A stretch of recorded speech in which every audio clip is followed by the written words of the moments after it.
So, sir, pwede naman, sir, eh. Kasi, Hinadlangan mo nga eh, di ma'am, ba?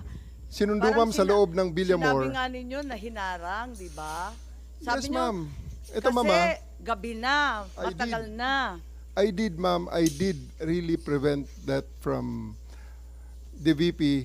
I told the president that she can visit her on the detention cell in Hague. Sabi ko kung gusto niya talaga. Pero Sabi kasi mo nga naman, makapasok, pero ma'am, sa kabilang sandali, ma'am. dako sinabi mo you prevented let her. me- Alin ba talaga? Let me clarify, ma'am, hindi pa ako tapos, ma'am, eh.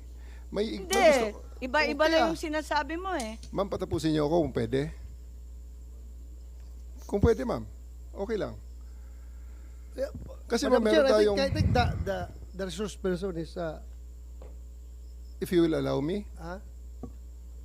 Sir, if you will allow me. Sir, Yaw. Okay, sir. Kaya nga, but please. eto, be- sir, ah. After all was being said and done, yung sasakyan ni Hanilet, sir, and 5 other vehicles, nakapasok at sinundo sila, sir. Ang eroplano nasa bukas pang pintuan, sir. So, yan, sir, ang isang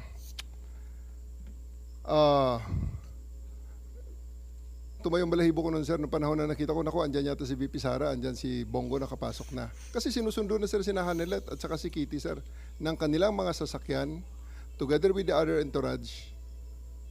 Bakit nila sumabay dun, sir, sa tarmac? Bukas pa naman, sir, ang pintuan. Alam mo, Madam Chair, Sir. Nick, Sir. That's a new ibig mong information, sabihin sir. kung pwede pumasok yung si Ma'am Hanilit at saka si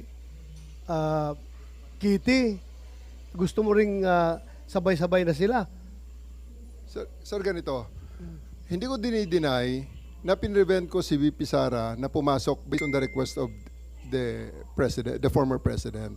Okay, The reason for that, you prevented VP Sara from entering. yes, ma'am. Okay. Because the reason for that is that 12 hours na ang nakalipas at tapos na ang lahat ng mga delaying tactics. Nick, I cannot allow that.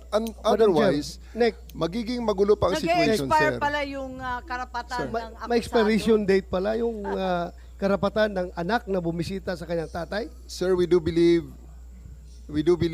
ako, sir, personally, that's my call at that time because I'm operating on the premise na ang it's your aking call. mission. So it's your call to Yes, violate sir. the law. Yes, It's your call to violate the law. Dahil nakalagay sa batas, binasa ni Senator Alan Cayetano na bawal na pigilan yung anak na bumisita. So it's your call to violate the law. hindi sa ganong context, sir. Oo. Anong konteksto?